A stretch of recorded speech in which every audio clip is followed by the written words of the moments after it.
Assalamu alaikum everyone and welcome back to another video in reading special video series। तो आज हमने आज की दान का एक एडिटोरियल उठाया है। इसको हम पढ़ेंगे रीडिंग कॉम्प्रीहेंशन लाइक और इसकी साथ में हमने ट्रांसलेशन भी करनी है और एज़ पर रिक्वेस्ट हमने वोकेबलरी में सिनोनिमस का एक कॉलम भी अटैच कर दिया है ताकि आपके लिए और भी ज़्यादा वोकेबलरी आसान हो जाए। इस पीडीएफ की हमने इस वीडियो की डिस्क्रिप्शन में लिंक भी आपके लिए प्रोवाइड कर दी है ताकि आप इस वीडियो के बाद इसको आसानी से पढ़ सकें। तो let's get started. Point of no return इसका टाइटल है। Is this the end? क्या ये ख़त्म होने जा रहा है या क्या ये आखिरी है? The state as envisioned in the constitution, रियासत जैसा कि आइन में तस्वुर की गई है, is being dismantled in the real time, असल वक्त में ख़त्म की जा रही है।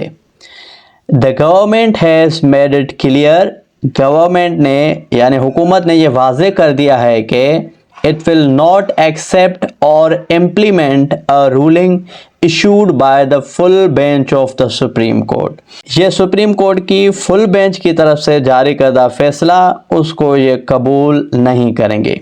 Social media and television channels have begun broadcasting, social media और टेलीविज़न चैनल्स ने अदलिया पर खुलेआम हमला शुरू कर दिया है। ओपन अटैक्स ऑन जुडिशरी, हमले कर दिए हैं अदलिया के ऊपर without any worry for the sequences, नताइज की फ़िक्र किए बगैर। They are being shielded by the government's own adversarial stance on the matter, उन्हें इस मामले पर हुकूमत के अपने मुखालफाना मौक़िफ़ से बचाया जा रहा है। Meanwhile the Supreme Court's judges have once again gone public with their disagreements, और सुप्रीम कोर्ट के जज एक बार फिर अपने इख्तलाफात के साथ खुलकर सामने आ गए हैं। openly criticizing and challenging each others through letters and observation, ख़ुतूत और मुशाहिदात के ज़रिए एक दूसरे पर खुलकर तनकीद और चैलेंज करना शुरू कर दी है उन्होंने। वर्ड्स हैं इस पैराग्राफ में इनविजन थॉट ख्याल, डिसमेंटल तबाह करना, कॉन्सिक्वेंस नतीजा, एडवर्सरियल दुश्मन या एनिमी, इंस्टेंस राय मूव, डिसएग्रीमेंट ना इत्तफाकी, कन्फ्लिक्ट इसका सिनोनिमस है, क्रिटिसाइज मतलब तनकीद करना। एज थिंग्स अनरेवल, जैसे जैसे चीज़ें खुल रही हैं, the judiciary has for all practical purposes been rendered defunct, अदलिया तमाम अमले के साथ मकासद के लिए नाकारा हो चुकी है। If the bastion falls there will be no turning back, अगरचे गढ़ गिर जाए तो पीछे नहीं हटेंगे। The government seems not to care, लगता है हुकूमत को इसकी कोई परवाह नहीं है। That it has very little legitimacy in the eyes of public, अवाम की नज़र में उनका कोई जवाज़ जो है वो बहुत कम हो गया है। The engineering and machinations through which its creation was achieved, engineering और तदबीरें जिनके ज़रिए इसकी तख्लीक हासिल हुई थी, and which continue to be done to ensure its continuity and sustenance, और जो उसके तसलसल और रिज़्क़ को यकीनी बनाने के लिए किया जा रहा है, have left little room for it to be seen in favourable light, उसे एक साजगार रोशनी में देखने के लिए बहुत कम गुंजाइश छोड़ी गई है। Additionally its legislative agenda has laid bare the interests it truly serves, मज़ीद उसके कानून साजी के एजेंडे ने इन मफादात को सामने रखा है जिनके ये हकीकी मानों में खिदमत करती थी।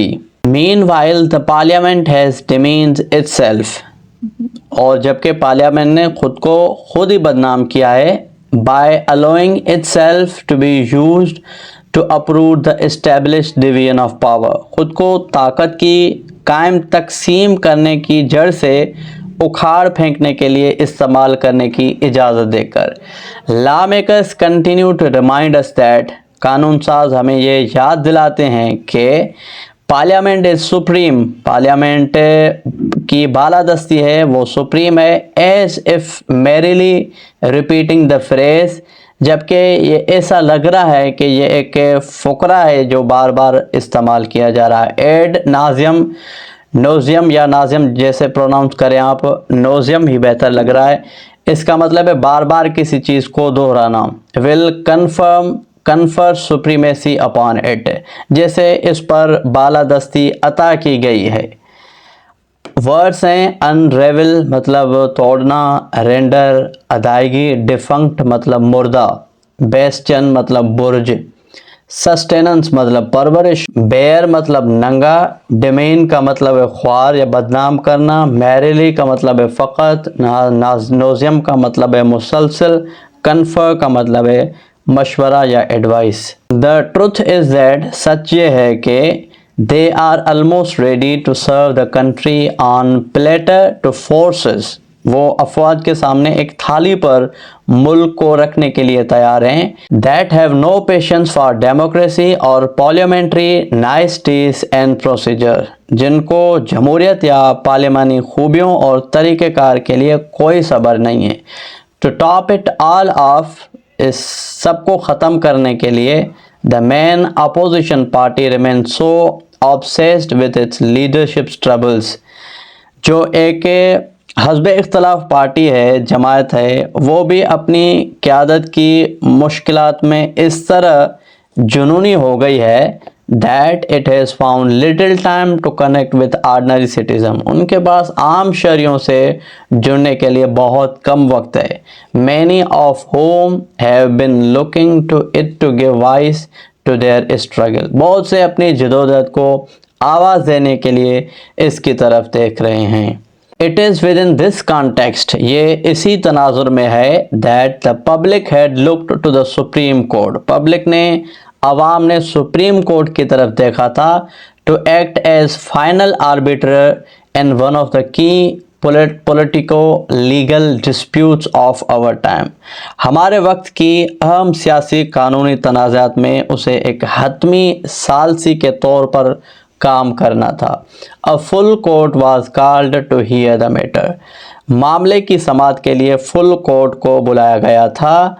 and it eventually issued a ruling, और उसने बिलाखिर एक हुक्म जारी कर दिया। Most of the judges agreed that a wrong had been done, तमाम तर जजेस का ये मानना था कि गलत किया गया है। and justice must be delivered, और इंसाफ फराहम किया जाना चाहिए। They only disagreed on what, वो सिर्फ इस बात पर मुत्तफ़िक़ ना बने कि ये कैसे हुआ। Regardless, it was always the majority's verdict that was to prevail, ज़्यादातर ये अक्सरियत का फ़ैसला था जो गालिबाना था।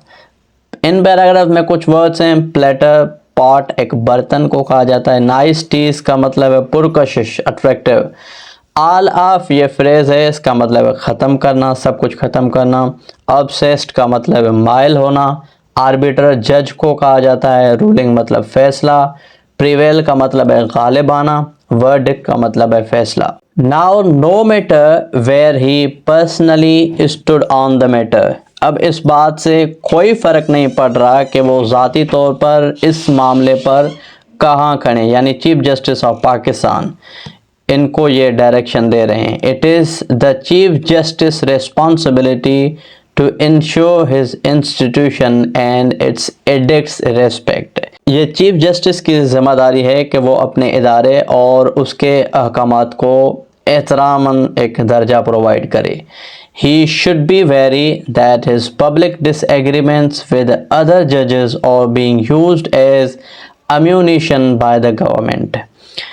उसे होशियार रहना चाहिए कि दूसरे जजों के साथ उनके अवामी इख्तलाफात को हुकूमत एक फ़ौजी बारूद की तरह इस्तेमाल कर रही है। एंड शुड नो, और उसे जाना चाहिए कि he is being expected to take a stand for his fellow judges, और उसको अपने जजेस के लिए एक मौक़िफ़ इख्तियार करना चाहिए। Many of whom once took a stand for him, ज़्यादातर वो जजेस हैं जिन्होंने माजी में चीफ जस्टिस ऑफ पाकिस्तान के लिए एक स्टैंड लिया। When he was appointed chief justice, जब ये चीफ जस्टिस बनाया गया था, he was simultaneously burdened with an immense responsibility, इसके साथ साथ एक बहुत बड़ी जिम्मेदारी का बोझ भी इनके ऊपर डाला गया था। He must demonstrate he is worthy of bearing it, उसे यह जाहिर करना चाहिए कि वो इसे बर्दाश्त करने के लायक हैं। इन शो का मतलब है यकीन बनाना। एडिक्ट्स का मतलब है कोर्ट के आर्डर्स, ऑफिशियल आर्डर्स। वेरी मतलब होशियार, अलर्ट रहना। अम्यूनिशन कहा जाता है फौजी आलात को। सिमल्टेनियसली मतलब साथ साथ। डेमॉन्स्ट्रेट का मतलब है साबित करना।